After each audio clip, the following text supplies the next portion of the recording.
introduction. And all right, welcome everyone. Thank you again for joining us this beautiful evening.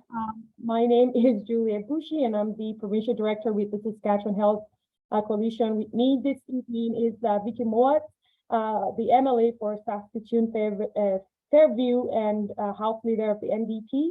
I also have Thomas Linner, who is the Provincial Director with the Manitoba Health Coalition, as well as Chris Gallaway with the Friends of Medicare, and who is the Executive Director there as well. Thank you all so much for joining us this evening. Before I get started, I'd like to acknowledge that I am on Treaty 4 territory, also in Regina, which is in Treaty 4 territory, the homeland of the Soto, Dakota, Cree, Ojibwe, and the homeland of the Métis Nation. I am very privileged to be on this land and call this land this place my home, and also acknowledge the harm that has been done, the historical harm that has been done to Indigenous people of this province, and continue to work into my truth and to reconcile with the historical damage that has the Indigenous people have experienced on this land. Just a brief overview about the Saskatchewan Health Coalition. Again, we are a nonprofit, nonpartisan coalition, and we are, again, also a public advocacy organization dedicated to promoting and strengthening the principles of Canada Health Act. We also work as well with our sister organizations in Alberta and Manitoba. They're here tonight, as well as other provinces as well, to continue to promote and enhance healthcare in Canada. The objective, again, of the Saskatchewan Health Coalition is to, again, establish an organization of Saskatchewan residents to advocate for and also improve public universal healthcare in the province. We also support the 5 basic principles of the Canada Health Act, which is, again, public administration, comprehensiveness, universality, portability, and accessibility. This year, we have, again, focused on our campaign on stopping healthcare privatization. Health policy experts, again, argue that privatization will not reduce wait times, just like, again, our politicians and policymakers tend to argue. Rather, it will cost us a lot of money in the long term. And also, we will have less money again for healthcare services. And so we have seen again that the government continues to divert funds to public clinics, which means, again, less, like I mentioned, less money for publicly delivered services.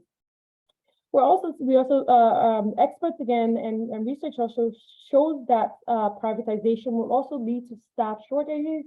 It will worsen again the health and well-being of healthcare professionals, and so and also we need human resources across the system. So our goal again is to continue to provide public awareness to some of these issues. Without further ado, I'd like to introduce our first speaker here, Vicki Mowat. Vicki was actually first elected as the MLA for Saskatoon Fairview. Fairview, I keep saying Fairway. We have a Fairway in Regina, sorry, Fairview. Fairview in a by-election on September 7th, 2017. Prior to being elected, Vicki worked as an executive assistant to the Associate Dean of Aboriginal Affairs in the College of Arts and Science at the University of Saskatchewan. She also previously worked as a sessional lecturer in sociology at the University of Saskatchewan. Vicki and her family settled in Saskatoon after spending her early childhood in the small town of Preacher Creek, Alberta. She graduated from E.D. Fenhan Catholic High School. She also holds a Bachelor of Arts honors and a Master of Arts degree in sociology from the University of Saskatchewan, as well as a Master of Public Administration from the Royal Military College of Canada. As a young adult, Vicki was actively involved in the Air Cadet program. Upon graduating from that program, she enrolled as an officer in the Canadian Forces Reserve and worked with 2293, the North Saskatchewan Regiment, Army Cadet Corps. As commanding officer of 2293 Army Cadets, Vicki also oversaw the creation of another cadet corps in Saskatchewan's Pleasant Hill Community School.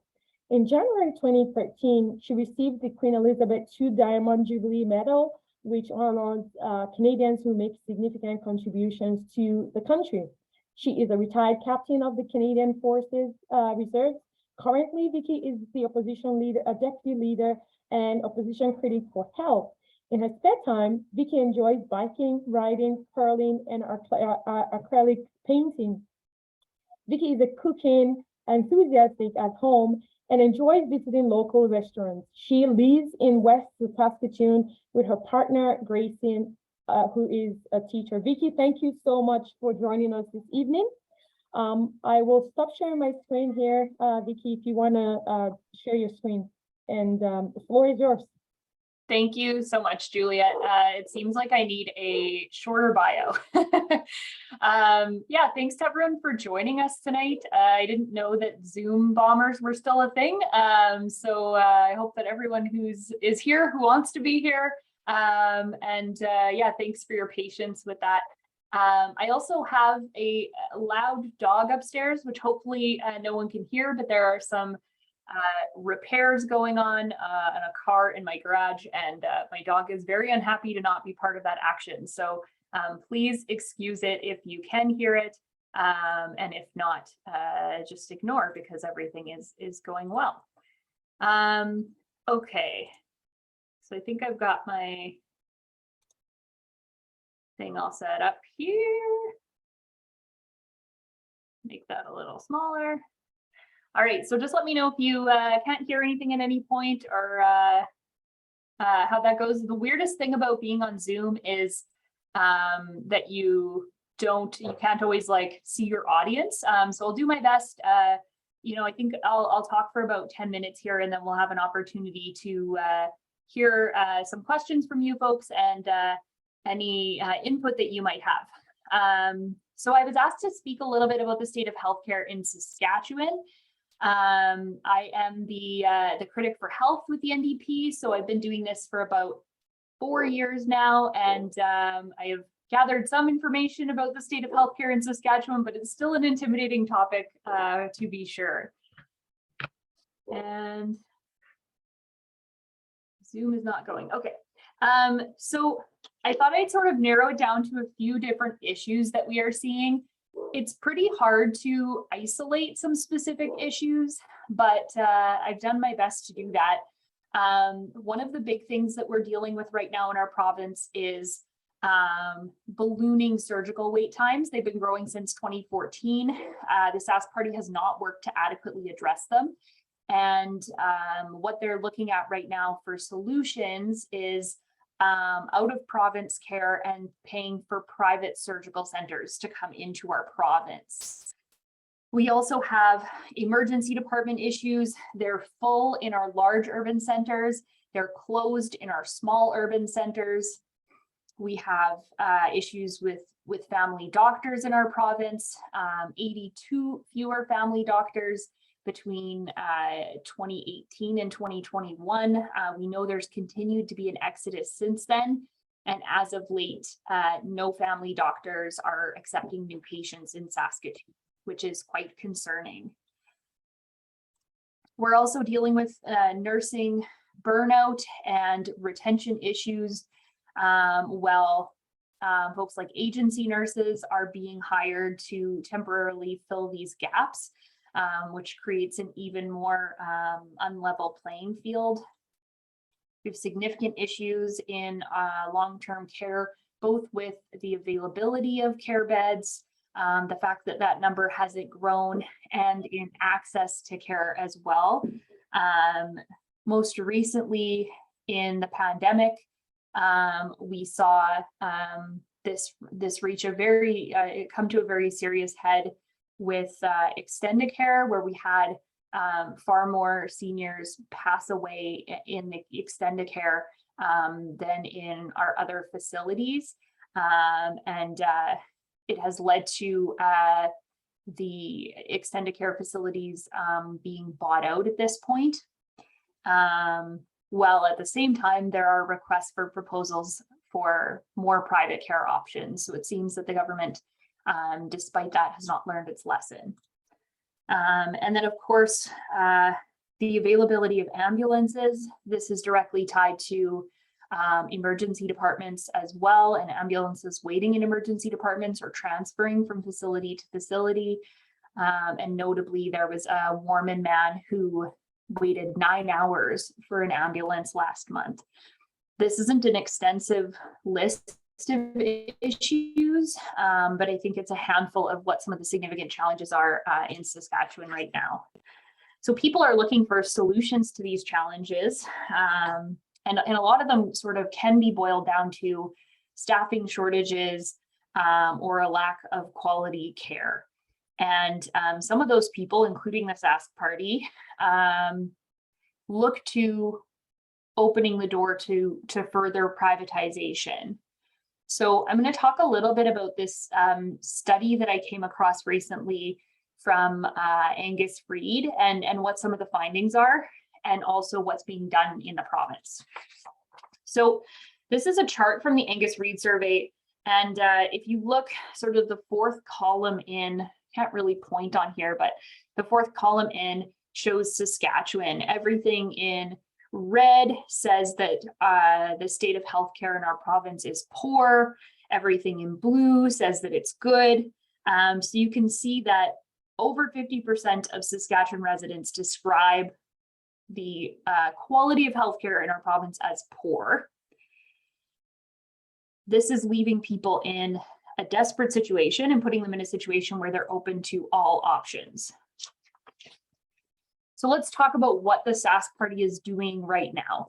I can venture a guess as to how the people on this webinar or call think about privatization, but we'll look at what some of the solutions are and what the results have been. So while the Sask Party has been simultaneously taking over Extendicare,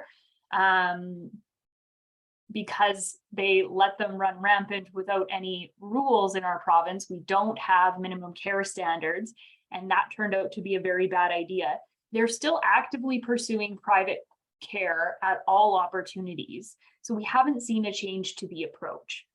Their response to all of these problems seems to put out an RFP, see if a private company will fill this gap and will solve the problem. And we see this approach sort of across the board.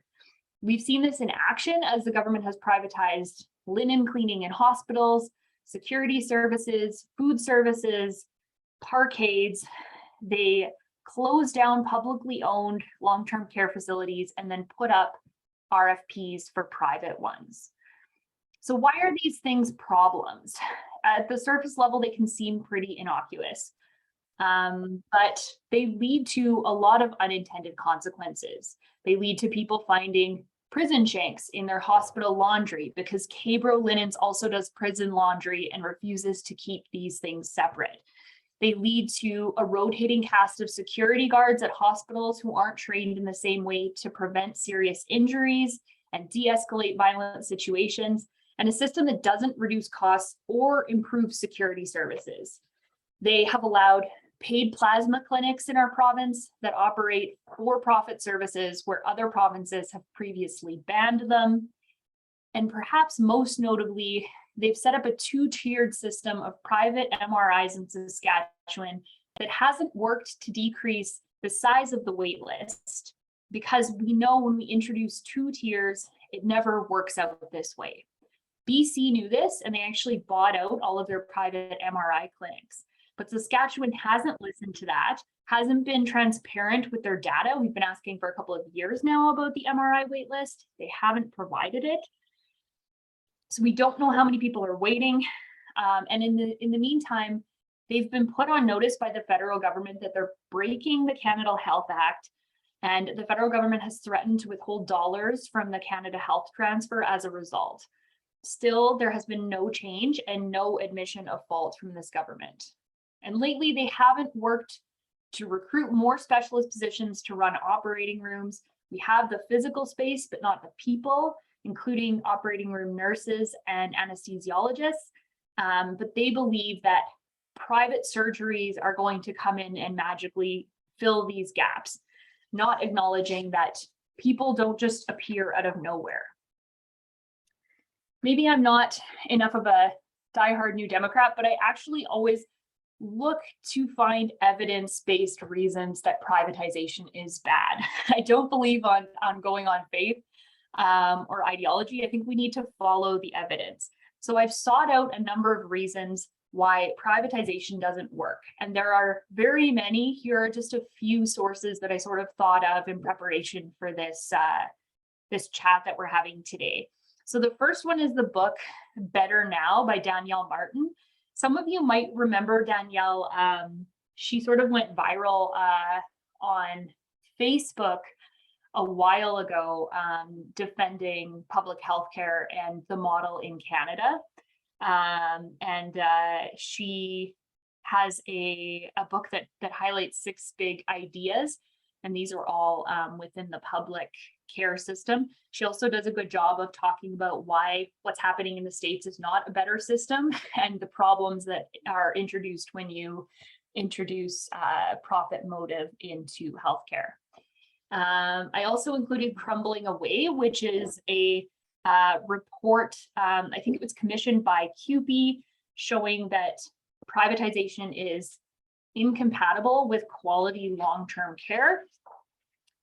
And then I included one research article, I have many, about private MRIs and how this works out, because it has been studied quite extensively.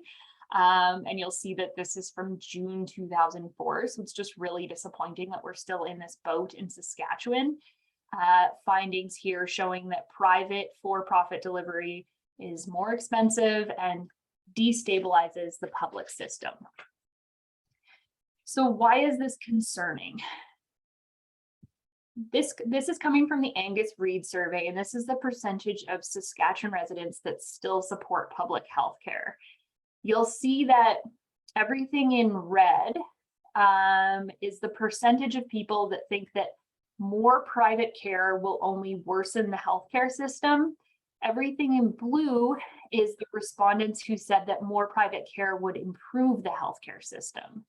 And this was really jarring for me when I saw these results come out last month, because it shows that Saskatchewan is has the highest percentage of folks that think that private care will improve our healthcare system. So some other findings in this study, and before you're like, oh, maybe only 50 people answered and it's not representative. There was 2,278 people. It was a pretty wide sample. So it is of concern to us, and especially the folks who are interested in protecting Medicare in our province, which I would submit is likely the folks on this call. Other important findings that I didn't show on the screen. In Saskatchewan, a higher percentage of people blame the federal government for these problems. So even though we know that healthcare is a provincial jurisdiction, the highest number of people blaming the federal government came from Saskatchewan. So that shows that some of the Sask Party rhetoric is working. And there's also a significant correlation with ideology. So New Democrats typically support more public care. Conservatives support more private care. So it's really concerning that private care has been peddled as the answer to the lack of responsibility that the Sask Party's been taking in healthcare. They've had the opportunity to govern for 15 years now, and we haven't seen the quality of care improved. You know, it can be really discouraging to see this. When I first saw this, I was quite discouraged, but I think that the reason we're on this call is because there is a fire in all of us that says that we're not ready to give up. So what can we do about this? First of all, we need to speak out. We need to talk about the problems that exist with privatization. We need to make sure people understand the evidence-based approach and are willing to listen to it. That can mean being involved in collective action, in demonstrations. I've got a bit of a bias here, but I think involvement in politics is a really good way to get involved. Making sure that folks are voting, keeping up with the news, writing op-eds, also posting on social media. We know that social media is key to how people perceive the world around them today. And of course, talking to your neighbor over coffee, making sure that you are willing to have conversations about what matters. It can be really easy to act like there isn't big issues happening in the world today, and it can be really easy to get involved in our routines. But we have to remember that these are essential issues. These things are so important. And we have to be able to have these tough conversations with the people around us. I know it's awkward sometimes to talk to your neighbors or your coworkers about some of these concerns, but I would encourage everyone to use those opportunities as these issues come up to have those conversations and to encourage people to demand better and to question the political rhetoric that is being fed to us. So I think we're going to have some time for question and answer after, but yeah, I just wanted to give a quick overview on sort of where I see things, how the Sask party is failing, and where people sit when it comes to privatization. So some uncomfortable stuff, but I think we need to address these issues head on. So thanks so much. Well, thank you so much, Vicki, for that presentation. Yes, Angus Reid's research really is an eye-opener, really tells us a lot about our province and sort of what we know about privatization here in the province. Okay, without wasting much of the time here, I'm going to introduce our next speaker, Chris Gallaway. So Chris, just a quick bio here. Chris is an experienced community organizer and advocate for public healthcare. He was born and raised on a farm in rural Saskatchewan. He has since spent most of his adult life living on Treaty 6 territory, first in Saskatchewan and then and for the last decade living in Edmonton. His past experience includes working for the Alberta Federation of Labor in 3 provincial legislative assemblies and also for a variety of nonprofits and community organizations. Outside of work, Chris is an active volunteer and community member engaged in social justice and arts. Chris was actually recently awarded the Queen Elizabeth Platinum Jubilee Award, or Platinum Jubilee Medal. Sorry, I almost had a tongue twister there. I didn't realize that. Chris, thank you for joining us this evening. And I'll stop sharing my screen here. And Chris, please tell us the state of healthcare in Alberta. What's going on over there? Yes, thanks, Juliet. It's great to be here as someone who's from Saskatchewan, and my heart still is very much in Saskatchewan. I was glad to be invited to participate by Juliet, so thank you. It's great to be here joining you from Treaty 6 territory here in Edmonton, which I know Vicki and others on this call are also in Treaty 6 territory. And I think that's an important reminder that the people in these lands were here before colonial boundaries carved it up, and really thinking about what acknowledging that land means if we're going to be here talking about justice, about health, about those issues. So thank you for having me. I won't take too much time because I want to get into the questions and conversation, but really, before I start, I suppose I should say I am the executive director at Friends of Medicare. And for those who don't know who we are a nonpartisan, nonprofit advocacy organization here in Alberta with a mandate to protect and strengthen our public healthcare system. And really, everywhere I go right now, every room I speak in, I'm kind of talking about 2 things that I want to leave people with. One is that our public healthcare is more at risk than it has ever been in our history. The issues that Vicki spoke about, we are experiencing similar struggles and crises here. Our EMS system is in constant red alerts, meaning that there isn't an ambulance available for a call when someone needs one. There's story after story of people waiting in pain, taking a fire truck, getting to the hospital some other way. And that's been happening for months and months and months here. We've had stories of families lining up at the Children's Hospital in the parking lot because they can't get into the emergency rooms, 17, 18, 20-hour waits in emergency rooms. Our surgery wait lists, access to family doctors, it's the same issues in the system. Staffing, it's all experiencing that same kind of crises after crises, a drug poisoning crises.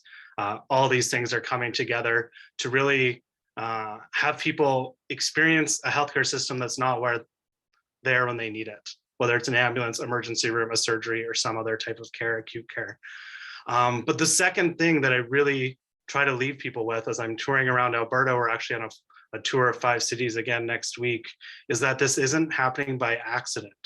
It's not incompetence. You know, with leaders like Jason Kenney and Danielle Smith or Scott Moe, it's easy for people like, oh, they're so incompetent. They don't know what they're doing. They're bumbling along. They're screwing it up. And, you know, I drive to Saskatchewan often, and you can only drive by so many billboards of Scott Moe, like looking strong in a field, to think, yeah, that guy maybe doesn't know what he's doing in terms of healthcare. But this is a coordinated approach. It's a strategy. It's the age-old playbook for privatization. You break it, and then you privatize it. They're using the chaos and the fallout they're creating, those failings in the system that people are now experiencing, to justify their proposals to privatize healthcare, which is why you're seeing numbers in that polling that Vicki showed of people saying, well, it's not working. The system's broken. Maybe we should consider privatization. But this is a strategy. All 3 of our premiers from the provinces we're talking about tonight are using this strategy to break the system, to justify privatization, carving up any piece of the system they can find, using public dollars to facilitate that private profit for their friends. So they're doing. So here in Alberta, you know, I've been in this role since January, and we've had every month privatization announcements since then. Our community labs was a sweetheart deal to Dyna Life, surgeries again, ophthalmology. There's an EMS committee set up, food and laundry services, anything they can find to carve off, they're doing. And they've admitted they're rushing. We're headed towards an election here in Alberta. They're rushing to get it done. And they're signing long-term contracts to make it hard for any future government to get out of them. And they've admitted they're doing that. It's not about wait lists. It's not about saving money. It's not about evidence. It's about privatizing as fast as they can to allow those who want to profit off of our health to do so. So that is what's happening. And I think we need to call that out as we fight against it. And I just spent the last 3 days here in Alberta at the United Nurses of Alberta, AGM, you know, hundreds of nurses from across Alberta. And I would say part of this strategy of breaking the system to justify privatizing it is breaking the workforce and breaking those union members. I have never seen healthcare workers that are so exhausted, that are so burnt out, that are working short-staffed everywhere across the province all the time. They're so tired, they're so done, they're trying to hold the system together. Here in Alberta, for months and months and months since before the summer, at least 30 of our hospitals are experiencing bed and unit closures in emergency rooms, acute care, surgery, obstetrics, all these things, urgent care centers, because they don't have the staff to keep them open. And I know Saskatchewan's experiencing the same thing. And it's all rooted in staffing, which is why for months and months and months at Friends of Medicare, but also the unions who represent healthcare workers, doctors, others have been saying, we're in a staffing crisis in healthcare. We need a workforce plan to deal with it. This is an urgent situation and we need to see urgent action. But that's not what we're seeing. We're seeing proposals to privatize. We know, and the evidence shows us, that if you open a private surgical center, you don't create another surgeon, you don't create more nurses, you just move them out of the public system into a private for-profit clinic, making the problem worse in the public system. And that's what we're seeing in Saskatchewan here and elsewhere. So we're still calling for that urgent action on staffing. It's really the issue at this point that is undermining the whole system. But I do think it's worth mentioning, since we are all here gathered on Zoom on Tommy Douglas Day, to think about that legacy of universal Medicare. You know, it was 60 years ago this year that, you know, Tommy Douglas helped bring Medicare, universal Medicare, to Saskatchewan, and that's worth celebrating. But it's also worth remembering that that was a fight. It was a huge fight against those who want to profit off of our health versus those of us who want to put people before profit and have that universal system. And it's been a fight ever since to keep it. You know, Friends of Medicare has been around since 1979 here in Alberta, because we've been fighting since then against the attacks of those who want to take away public health care for everyone.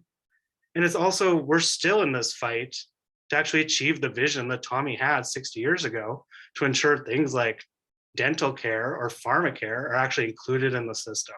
And that is some of the work we're doing at Friends of Medicare. We are closer than ever, I would say, to achieving dental care and pharmacare at the national level. We need to push the Liberal government to keep their promise and actually get it done and really push on that. It'll help our struggling healthcare system to have those programs, to have people be healthier. We can talk about that tonight if people want to.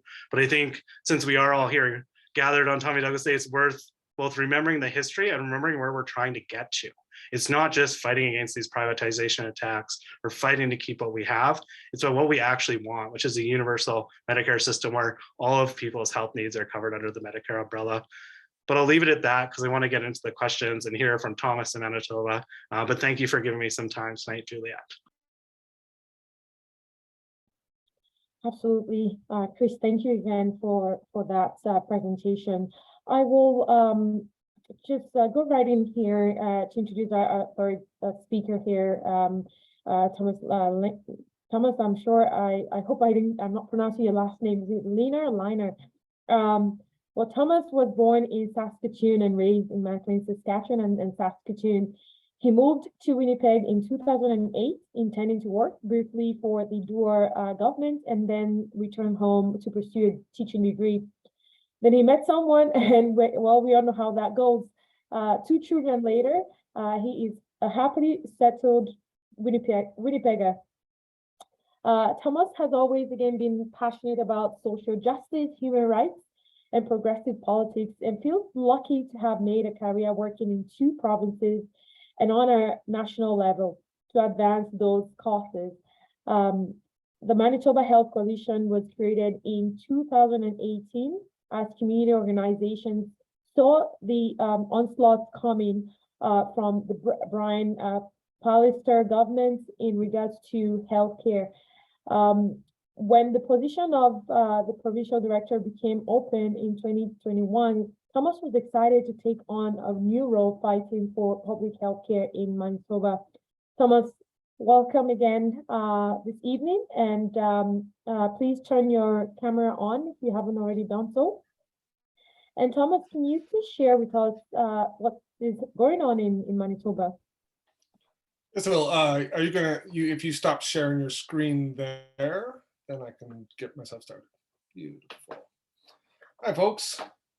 My name is Thomas Linner. As Juliet said, I am the provincial director of the Manitoba Health Coalition. The Manitoba Health Coalition functions much as the Saskatchewan Health Coalition does, much as Friends of Medicare does in Alberta, as a non-partisan, non-profit organization dedicated to the promotion, defense, and expansion of public health care in Manitoba. I want to thank Juliet and the Saskatchewan Health Coalition for the opportunity to speak today. I am speaking to you from Winnipeg, Treaty 1 territory and homeland of the Red River Métis, where we also acknowledge that our water is sourced from Shoal Lake 40 First Nation. And it is great to see so many familiar names. It's an honor to share a virtual stage with such great leaders from across the prairies. The connections to Saskatchewan here are very real. Chris and I have actually met when we both lived in Saskatchewan, working for progressive causes and working in progressive organizations. And we like to say that the University of Saskatchewan Mafia has taken over the left on the prairies. So that is it's a fun thing to see. And it's also fun to see the optimism for the kind of healthcare system we think we can build. We know we're in a very difficult time, and I'm going to get into that. But while we're going through some dire prognostications here, some dire results, I do want to note that there is a fire that is growing across the prairies to fight back. So as Juliet stated, the Manitoba Health Coalition was founded in 2018. Now, Manitoba was the last or the latest provincial province to form a health coalition in Canada. We all kind of fall under the umbrella of the Canada Health Coalition. Manitoba was one of the last. And that was because folks were wondering what to do. Community organizations were looking at the actions of the Pallister government and saw that there was a need for a new voice in the fight against the cuts and privatization of public health care. And we saw the unique danger that the PC government under Brian Pallister posed to healthcare in Manitoba. It feels like ages ago, but 1 year prior to the emergence of the pandemic, the Pallister government's healthcare transformation plan had led to what the Winnipeg Regional Health Authority, the largest employer in healthcare in Manitoba, called a valley of despair for healthcare workers in the province of Manitoba. The cuts, the chaos, the privatization had already taken root before the pandemic. So I guess the question is, what exactly happened? How did the Pallister government weaken healthcare so fundamentally in Manitoba?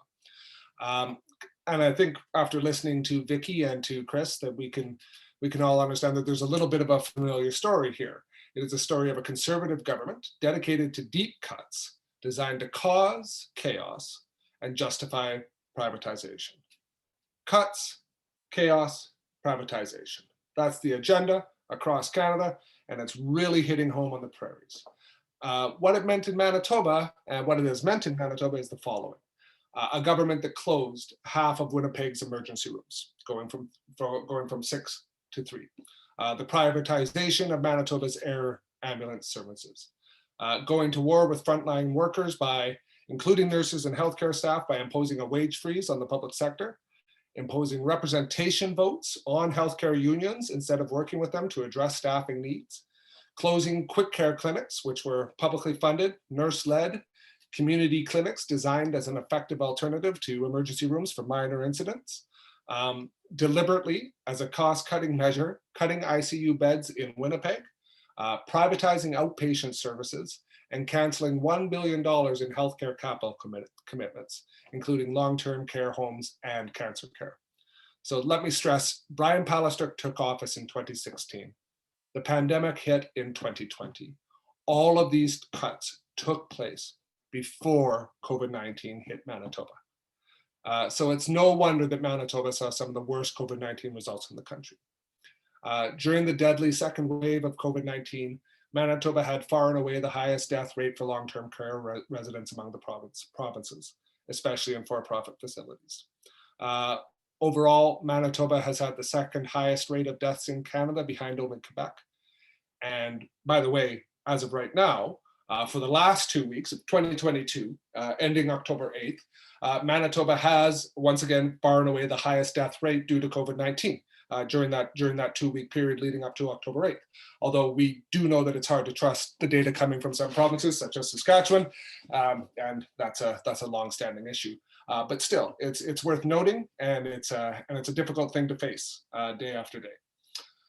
So seeing all of this, the Manitoba Health Coalition commissioned a poll that ran in the Winnipeg Free Press in February of this year. That poll concluded that 60% of Manitobans agreed that Pallister-era reforms weakened the province's response to COVID-19. So it's not surprising that facing public outrage, Brian Pallister was forced to resign and fly off to Costa Rica one more time. He had become identified with the chaos in Manitoba's healthcare system and its often contradictory and at times confrontational pandemic messaging and policy. So he was removed. And Heather Stephenson began her tenure with a promise to listen to Manitobans. You know, she had served as Minister of Health during some of the most difficult moments of the pandemic. She was in the perfect position to show a new face to the current government when it comes to healthcare, to turn the page on the Brian Pallister era of healthcare. Unfortunately, it's more and more apparent that the Stephenson government has failed to learn the lessons of the Pallister era and of COVID-19, and is abandoning Manitobans when we need public health care the most. So like most provinces, like Vicki has highlighted, like Chris has highlighted, Manitoba is facing a massive backlog in surgical and diagnostic procedures. Manitoba government solution, unfortunately, has been to contract with private, out-of-province and out-of-country surgical centers. And better yet, they're hiding the cost of these contracts from the public. There are some private facilities in Manitoba itself. Those contracts are a matter of public record. All of the payments to those private facilities are made public through payee disclosures on the Government of Manitoba website through audited statements. But we are now being told that these out of province and out of country contracts will not be published in that way, and no information will be provided to the public about the cost of those contracts. So that's really disappointing, especially when you understand that relying on private and out of province operators won't add capacity to Manitoba's public system, as Chris was kind of alluding to earlier. It won't take wait lists, and it won't save us any money. And part of that has to do with the poaching of staff from the public system that private healthcare requires.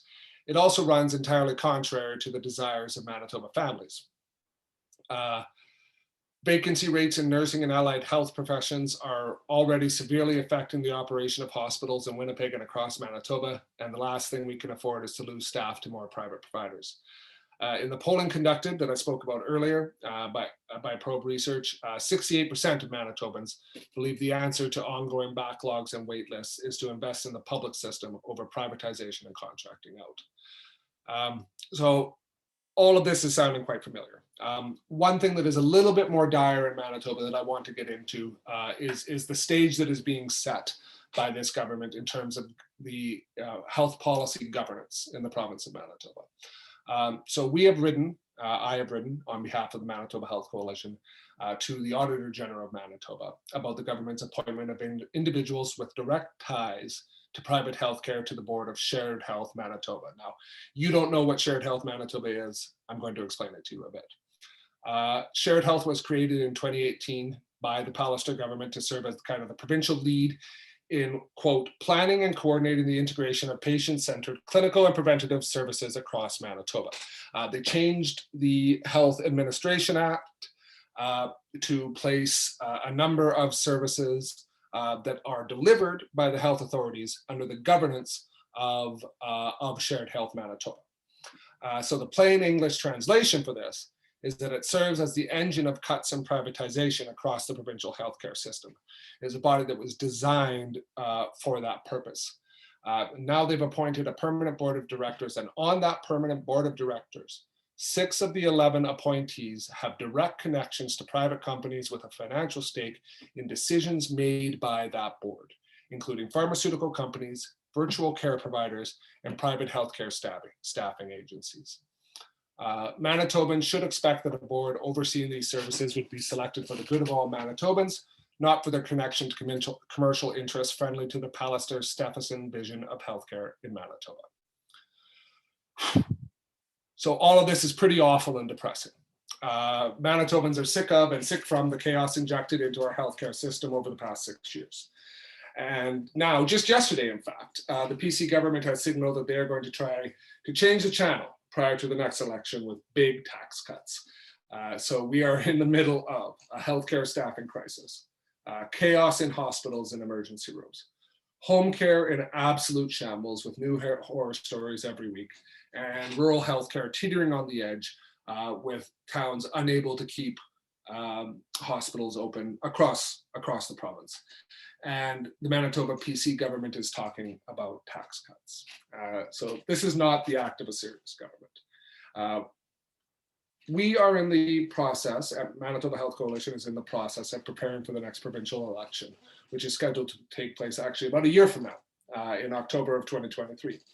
That's what it's scheduled for. It could go earlier, but that's when it's scheduled for. We will be pushing political parties to commit to real solutions that build up the public system and strengthen healthcare for Manitoba families while supporting the front lines, including committing to an independent public inquiry into the government's handling of COVID-19, investing in the public system to tackle the backlog of surgical and diagnostic procedures, increasing funding for mental health and addictions, establishing a comprehensive healthcare human resources strategy, and removing for-profit operators from our long-term care system, both residential and home-based. We also want to create the Office of a Seniors Advocate in Manitoba, such as exists in British Columbia. We think that that would be a big help in kind of bringing some of these major issues to light and putting them on the public agenda that are facing seniors. We also want to see the establishment and staffing of a supervised consumption site in Winnipeg and other centers, and to work directly with Indigenous communities to close the gap in health services and outcomes. I'm going to quit right now because I want to move on to the questions as well, but I would be remiss if I didn't take an opportunity while speaking with public health care and progressive minded folks across the prairies, just briefly about Bill Blakey, who passed away recently. Bill was a hugely influential figure in the fight for public health care. He was a leader in the parliamentary battles that brought us the Canada Health Act, and he was a board member and supporter of the Canadian Health Coalition. And he was a great guy. And he had great kids who I'm very happy to call friends. And he was a great grandfather, and we miss him a lot. And we're going to continue on his fight on the prairies. So thank you very much. Thank you so much, Thomas, for that presentation, and yes, for acknowledging Bill there. I will pass it on then to Vicki. So I'm going to ask a few questions to Vicki, and as well as Chris and Thomas there. So Vicki, if you don't mind turning your camera on, and I'm just going to ask you, Saskatchewan residents and healthcare professionals need to be informed.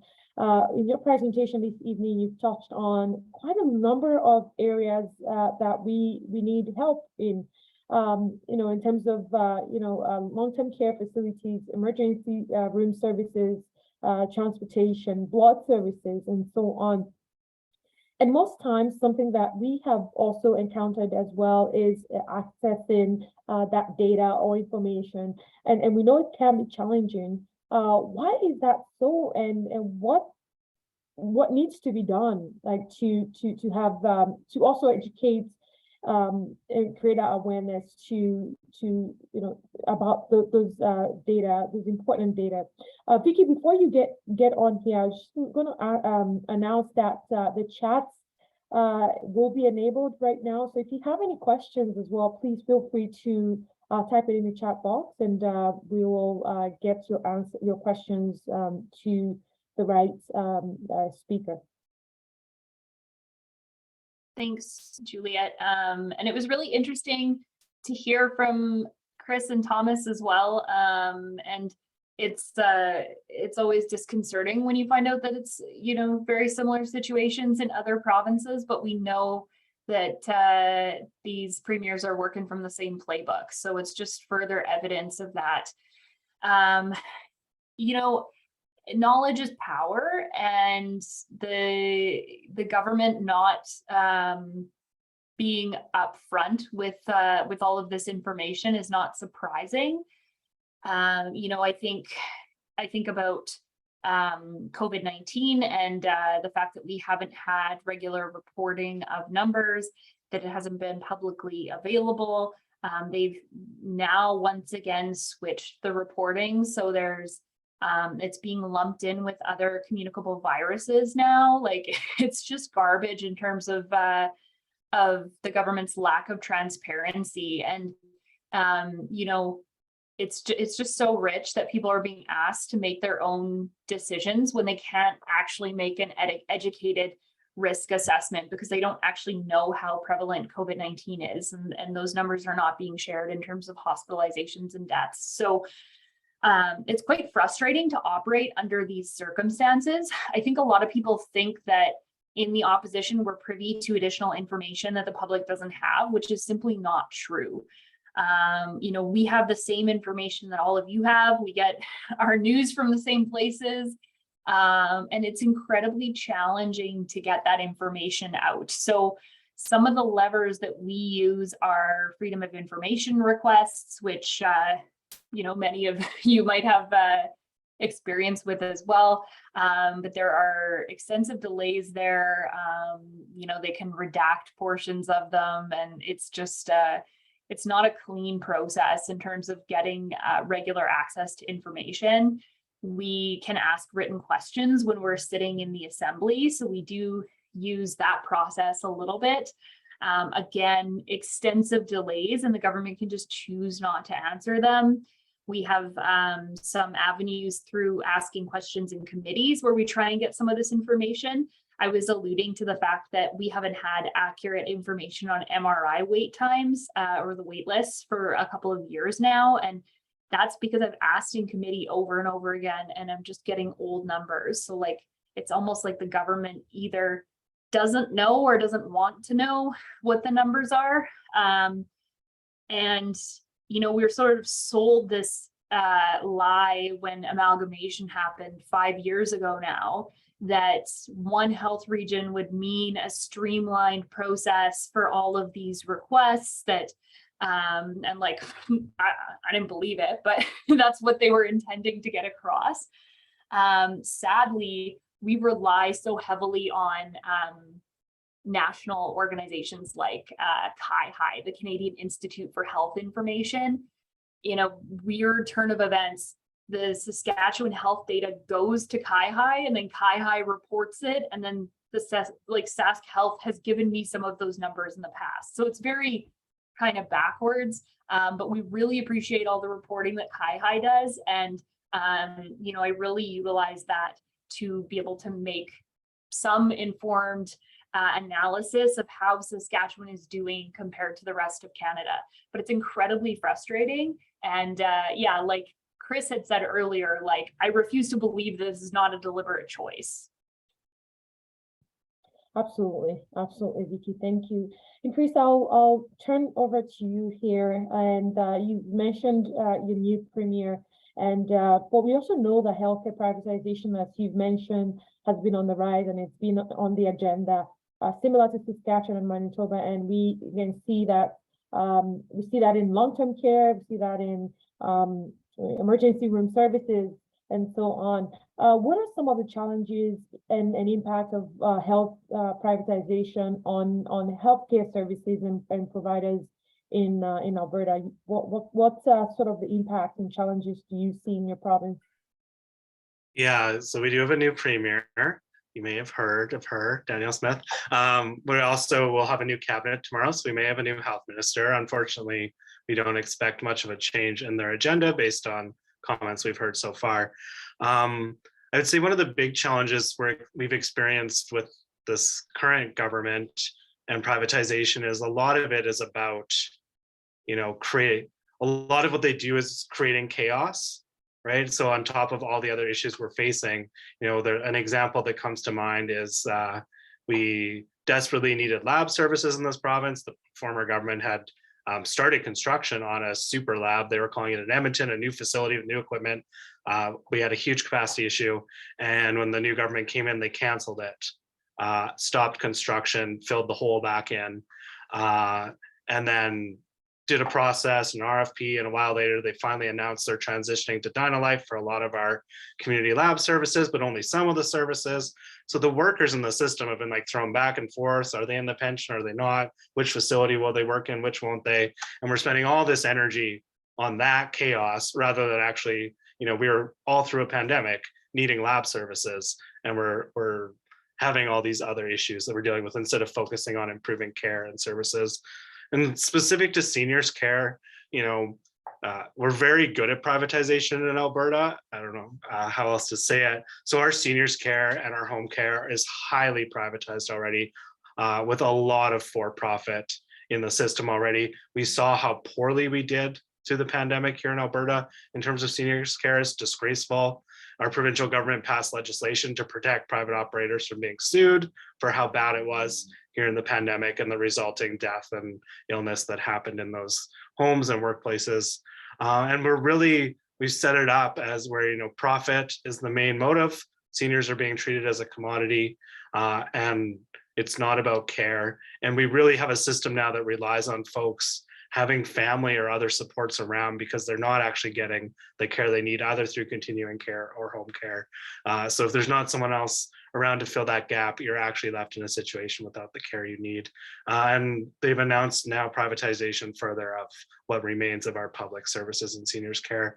And similar to what Thomas mentioned, we did have a seniors advocate for 4 years-ish here in Alberta.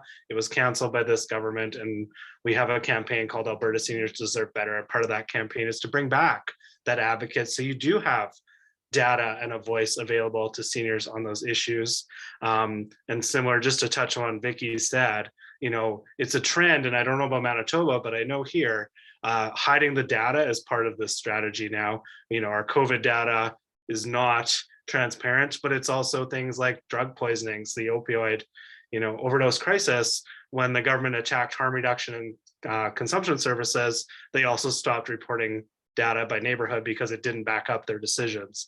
And same on heat waves. We had the heat dome, people died, and they've never admitted how many people died where, because they don't want to make changes to their policies or admit that they aren't doing things that will improve care or protect people and save lives. So it's all kind of weaved together. That was a long answer. I'll leave it at that. We can get into questions. Yeah, absolutely. Thomas, and if there's something as well that resonates with me, is the deliberate action by pretty much all of those governments in privatizing healthcare and making it so hard. And I think Thomas mentioned that as well, making agreements as well, long-term agreements that are very, very hard for the next government to change or improve things. Thomas, I'd like to ask kind of similar question, but I wanted to ask specifically about long-term care and agency nursing in Alberta. I know that it's a challenge as well there, but what are some of the similarities and differences between your province and Alberta, or even Saskatchewan? Well, I think one of the main things to remember about Manitoba when it comes to long-term care, when it comes to home care, is that Manitoba prided itself for a long time on our home care program. It was the first universal home care system in Canada. It was considered to be kind of one of the crown jewels of Manitoba's social services. Was the fact that our home care system was as comprehensive as it was, and it was created in something like 1972 or 1973. In fact, in 1996, there was a home care workers strike over the then Film and PC government's efforts to privatize parts of the home care system in Manitoba. And there was a home care workers strike that fought back that and really kind of was one of the catalyzing events that led to the downfall of the Film and government a few years later in 1999. So home care in Manitoba has always been political. So it's not a surprise that when Brian Pallister took government, he took aim at home care. One of his first acts, it's not in the list that I told you about earlier, but one of his first acts was to hand over. Oh no, yes it was outpatient services, home care services from that were used to be publicly administered through the home care program, handed those contracts out to three separate home care companies, basically private home care companies, and more has been done to push clients towards what they're calling family and managed care here in Manitoba. You're getting some pretty awful stories out of home care now in Manitoba. Unfortunately, we had a situation about a week and a half ago of a woman who very publicly she was living with disability, and I'm not going to say which one because I forget, but she was severely disabled, and because of the quality of her home care had declined so badly, she chose to use the assisted dying option, the MAID option, and she publicly stated that her reasons for choosing that option was because of the quality of service being provided to her as a client of Manitoba Home Care. That's deeply disturbing. No matter what one feels about the MAID legislation, none of us, I'm sure, believe that it should be a substitute for the kind of care that we should be providing to people in need in our communities. So it's a very fraught situation in Manitoba, as I'm sure it is in Saskatchewan and Alberta, perhaps with a bit more expectation attached to it, and in terms of the public system, than in either Saskatchewan or in Alberta when it comes to home care.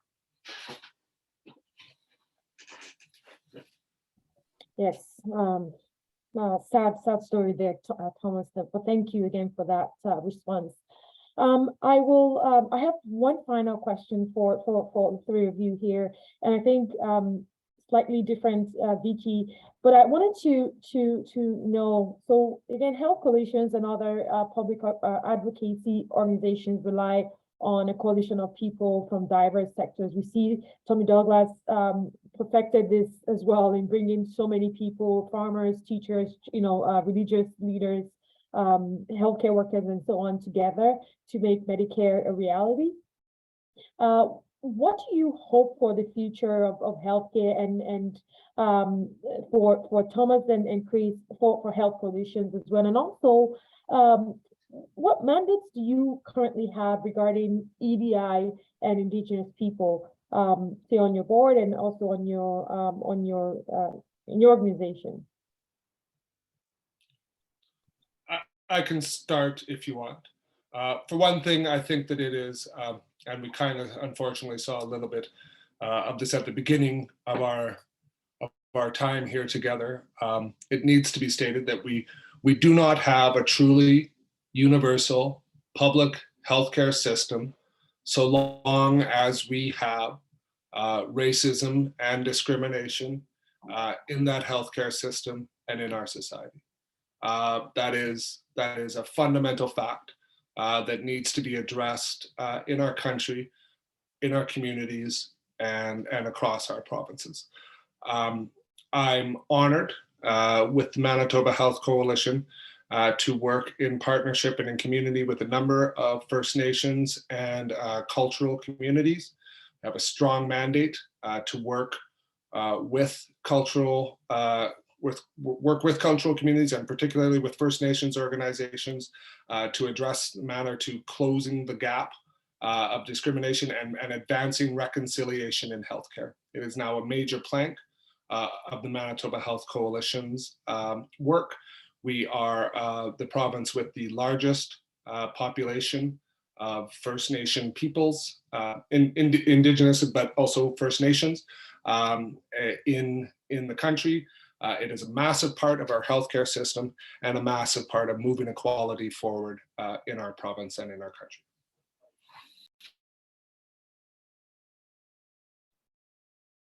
I think that was really well said, Thomas. I guess what I would add is that I think that we need to be joining together as many diverse sectors of society as possible to work toward a common cause. Activities like this, events like this are really good for that, because I think it can be really easy for us to get into our own organizational silos and just do our work and carry on and quit in time, just put the hat aside and move on with our day. So I would like to see more common work toward common goals. I think that's what brought us Medicare in the first place, and that's what we need to do to strengthen it. And so, yeah, I look forward to continuing to work with, every person on this call to make that happen and to see how we can bring different types of progressives together to bring about this change that we need so desperately. We can only do so much in opposition. It's a great fight and we're highly motivated to do it, but we can only do so much in opposition. So we need to work together to elect progressive governments that are going to move us forward in this way. I wear a very partisan hat, so I'm very comfortable saying that. And I think that we cannot talk about Medicare without also talking about politics. So within our political sphere, we have a couple of measures in place to ensure that equity-seeking groups have a seat at the table. One of them is in the nomination process, making sure there's at least one equity-seeking candidate in the nomination before we move forward with the process. It hasn't been perfect. Our sitting MLAs are not perfectly diverse. We don't have any people of color. We have 2 Indigenous folks. We are, I think, 8 out of 12 women, which I'm very proud of, but we still have a lot of work to do. Yeah, so to weigh in on that, I guess historically, Friends of Medicare, our big organizational or supports have been from labor, from seniors groups, and from religious groups. That was kind of the core founding over the decades. And we are doing more work to reach out to communities, touring the province a lot to bring in new folks while maintaining those relationships. We do have a pretty clear mandate that, equity issues are part of our work. On the weekend, Sunday was the Status for All rallies across the country. Immigration status determines health. It's a healthcare issue. We helped host the event here in Edmonton and built those relationships.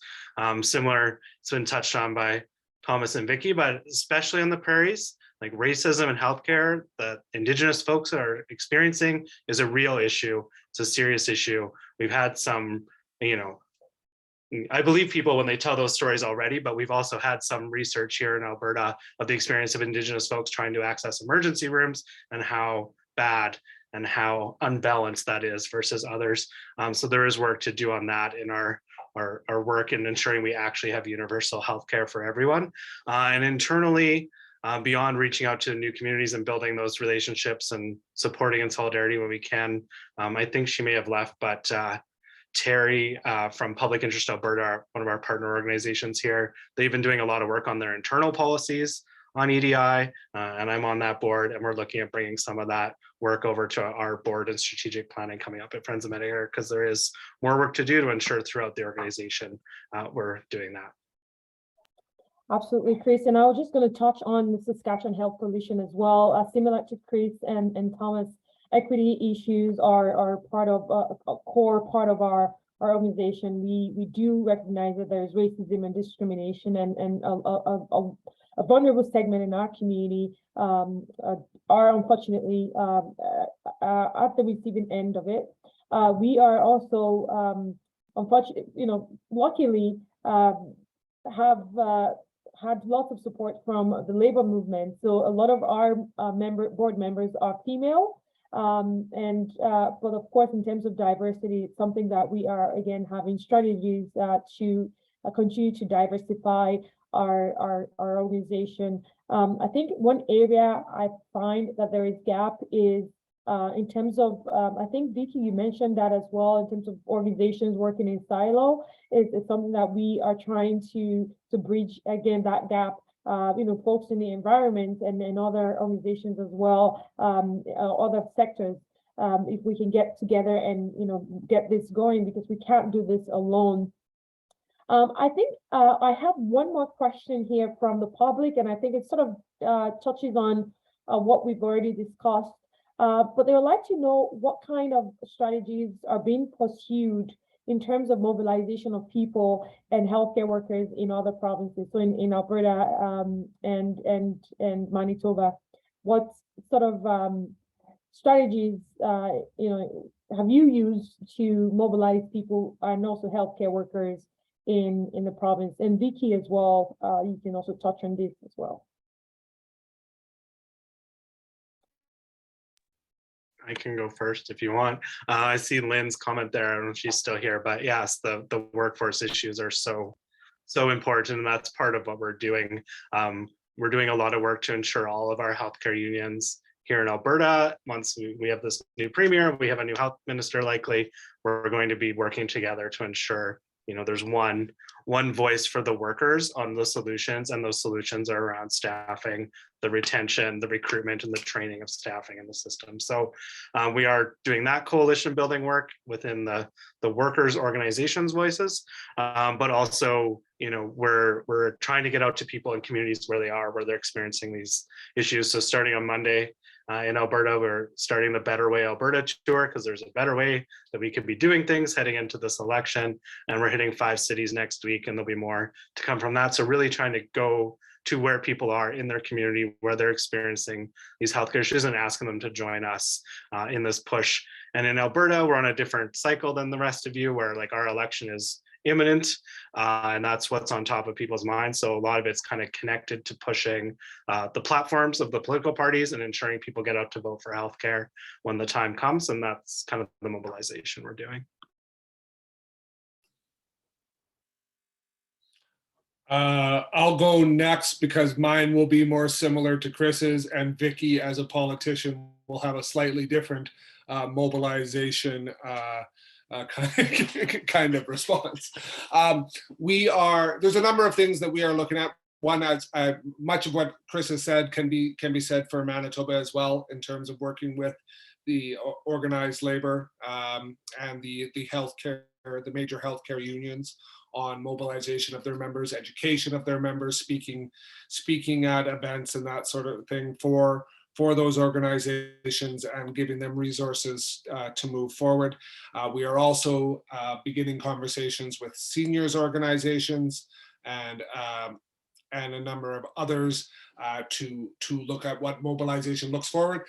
In Manitoba, I will just say, as staff-wise, there is me. I am the staff member of the Manitoba Health Coalition. So a lot of what I do is to try to amplify work that is being done, mobilization work that is being done by seniors coalitions, by organized labor, by communities, Indigenous communities, and the rest. So that's a lot of the work that I do when it comes to mobilization. However, I will be also, as Chris has spoken about, I will be doing a tour in the new year of the major communities in Manitoba, getting community perspectives to help build the Manitoba Health Coalition's platform calls for the Manitoba election next year. So that is going to be a major focus for us in Manitoba on this issue. Thanks, folks. I guess part of this is about showing up and meeting people where they're at and developing those relationships so that we can be trusted partners in this conversation. So what that means for us is also touring and going out to, you know, every sector of the province that'll have us, and showing up and having conversations. I think there are I spoke quite a bit about the political rhetoric. There's a lot of rhetoric that we're up against, and I think when people have an opportunity to meet you face to face and see and hear about the work you're doing, and see that you are not in fact the boogeyman, then it helps to build those trusting relationships. Every time we identify issues in communities and build that trust and work to advocate for those folks, there's sort of a spiraling effect as a result. So we've had some really good successes this year. One of them was working with the mayor and council in the town of Lanigan, Saskatchewan, who were quite frustrated that the government was not answering their calls after they'd closed their emergency room for 2 years, claiming that it was related to COVID. Wasn't really communicating with them in any way. They came to the legislature as our guests. We did question period. We did a press conference with them. Within a week, they had a meeting with the Ministry of Health. They had their own local solutions, as so many communities do. So everything fell into place really quickly, and they were putting out a press release within a week that their emergency room was open 9 to 5. It wasn't full time, but they very much credit that change to the work that we did with them. And in these rooms, they're still talking about that. So I was in a regional SUMA meeting last week, and someone was like, you know, that Vicki Mowat and the NDP, they helped us open our hospital in Lanigan. So it's about doing that advocacy work, forming those relationships, building trust, and then, you know, watching the spiral effects. So I'm quite optimistic about that work, but it's sort of day by day, moment by moment, putting in the work, putting the miles on the car, and building up those relationships. So you know, that trust building, I think, is really key to people seeing us as a viable option, and sort of building a bigger tent that people can come into. And that's what we always are talking about on the left as we're as we're going into our political seasons here. We're 2 years away from an election, but it always feels like an election's right around the corner. So yeah, that's some of the work that we're doing. And we've seen more and more people coming to the legislature, even people that are, you know, sort of seen as friends of the government, coming and speaking out against them. So the more that people feel comfortable doing that, I think the better we're going to, the more results we're going to see. Absolutely. I almost lost my mute button there, unmute button.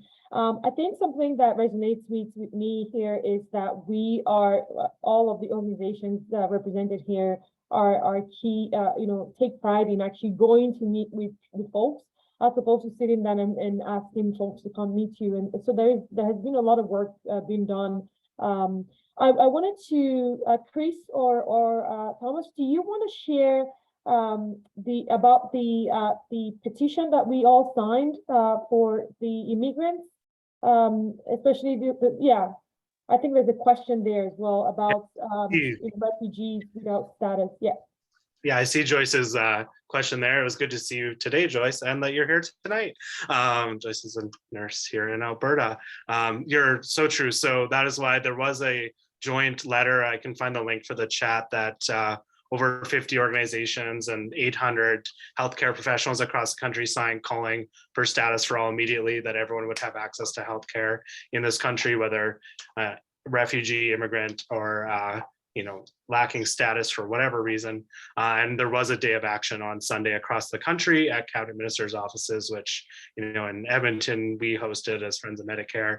But I know health coalitions, the Canadian Health Coalition and others were part of actions all over the country. So that's very true. We know that not having status and access to healthcare means people make choices that are bad for their health, or that they have no choice because they have no ability to access the care they need. So very much an important issue to be fighting on. And we all will keep up that fight, I think. So, and I'll see if I can find that.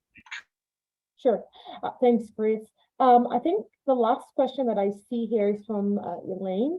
Are there ways that the healthcare coalitions and we as advocates can organize support for healthcare providers directly while we work on a bigger picture issues that would take more time to address?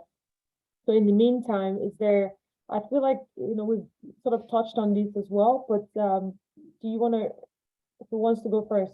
What can we do now? Or what are you doing now? Mm-hmm. I think I can speak broadly to, I think one of the main things that we can do on that is listen to what the healthcare unions are telling us.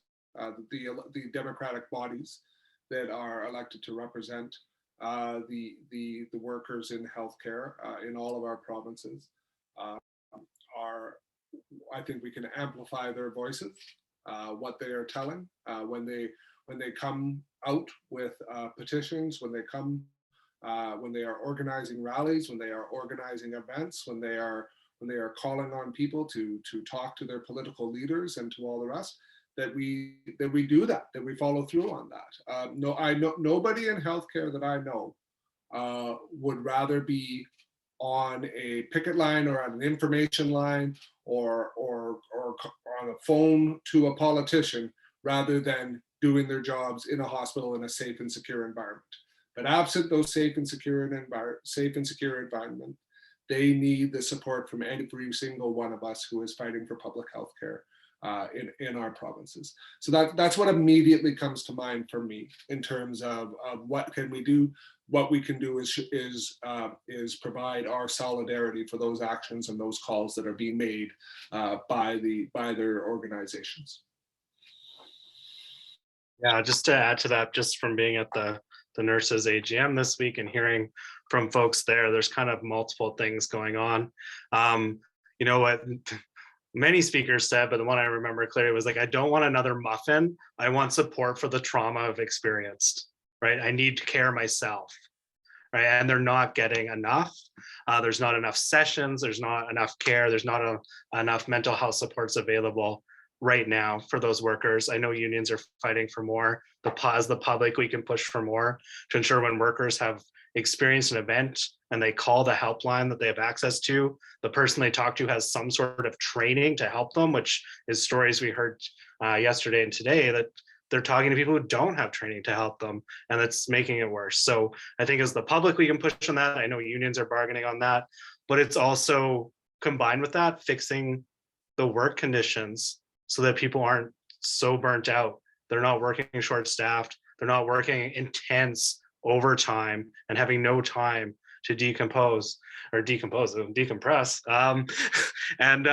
But also on their day off, not getting, like, I've been around paramedics and nurses and a lot of folks lately, and the whole time you're with them, their phone is like buzz, buzz, buzz, getting called in, seeing if they'll come to work, and there's just no break from it. So if we don't fix the working conditions, we're going to lose the workers to the burnout and the trauma they've experienced. And we saw some alarming numbers this week at the convention of 1 in 5 nurses are considering retiring and 1 in 2 are looking at other work, right? This could happen really fast and make things a lot worse. So we need to be very vocal in that healthcare workers have the supports they need for their own mental health. And we can do that as advocates as well, not just their unions in the workplace. Absolutely, Chris. And I was with the Health Sciences Association of Saskatchewan convention as well this evening. I mean, this morning in Saskatchewan, and it's similar concerns as well, burnt out and nurse shortage as well, working. And I think part of the issue as well that was raised is the normalization of overtime. And Chris, you mentioned it, like, it's not normal to be called in every day, right, when you're off. It's not normal to work short staff, but we tend to normalize that. And initially it was the pandemic, because of the pandemic, but but we know that that's not true. People, healthcare workers have been working short staff even before the pandemic, and it's even worsened now. So there's nursing burnout, there is healthcare professional burnout, and impact on mental health is a topic that has actually increased as well in terms of has been heightened, I should say, the impact of privatization. I think that's all the questions that we have right now. I want to thank everybody for joining us. Again, if you are in Alberta, please join the Friends of Medicare. If you're in Manitoba, please join the Manitoba Health Coalition. Saskatchewan folks, please join the Saskatchewan Health Coalition. We do have websites as well. Without you, we cannot do this work. But I want to thank everyone again for joining us this evening. And thank you for taking your time. Again, thank you to our wonderful guest speakers for the presentation and for keeping us well informed. I also want to thank SFL as well for providing this platform for us to have this great conversation. Again, thank you so much, Thomas, Vicki, and Chris for joining us. And I think that's it for tonight. And have a great evening, everyone. Thank you.